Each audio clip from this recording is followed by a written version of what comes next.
What about cold air for weight loss? If it's cold out and you want to lose weight, don't put on that jacket. Or based on a current trend, you could pay money to stand or sit in cold air as your weight loss treatment. One article calls it temperature training, while other articles suggest that you can achieve weight loss without exercise.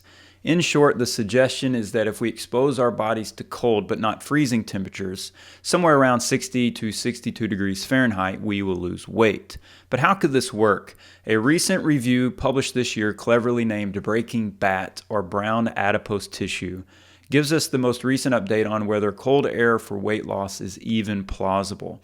Mammals, including us, have what is called brown fat or brown adipose tissue.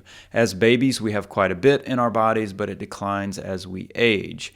As adults, what we do have left is located around the neck, between the shoulder blades, and around the blood vessels of the thorax, such as the organs. Brown fat is different than white fat, which is the fat that we are probably most familiar with because it sits under the skin. The brown color actually comes from the many mitochondria in the cell, much like dark meat versus white meat.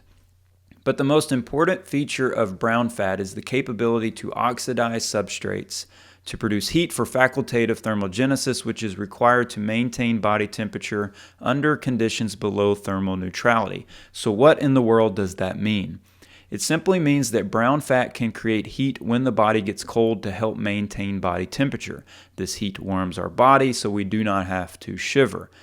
However, the most crucial point is whether the capacity for energy expenditure, or this heat production, in the brown fat depots is high enough to shift energy expenditure compared to other means, such as exercise or food restriction, which we're most commonly familiar with, and subsequently bring about tangible therapeutic benefits such as weight loss.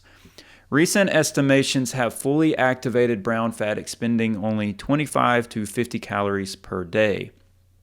For comparison, a 165-pound person would expend about 20 calories watching 20 minutes of TV, 64 calories taking the stairs to the fourth floor, 100 calories for riding a bike for 20 minutes, and 740 calories playing soccer for 45 minutes. In addition, here are some food calorie equivalents. Yet these estimations might even be overestimations because the first studies using real-life conditions rather than algorithms now estimate that human brown fat activated by mild cold exposure would only contribute expenditure of about 15 to 25 calories per day. These findings are rather discouraging in the context of weight loss or obesity treatment, as an overweight person would require about 15 years of fully activated brown fat to melt off 20 kilograms or 44 pounds of fat. Now, this becomes even less feasible when we consider a few things. One, that brown fat is actually quite difficult, if not impossible, to recruit in obese people.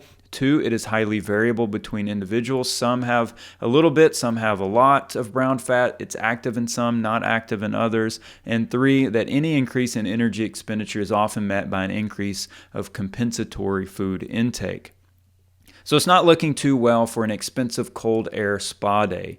Even worse, it is not sufficient to activate the brown fat on a single occasion, such as a single visit to the spa.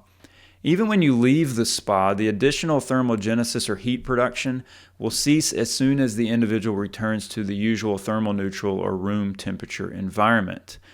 This was clearly demonstrated in a recent study where brown fat was activated by cold exposure about 59 to 61 degrees Fahrenheit for 6 hours daily for 10 days. But as a result, the resting metabolic rate was not elevated when the patients returned to their room temperature environment.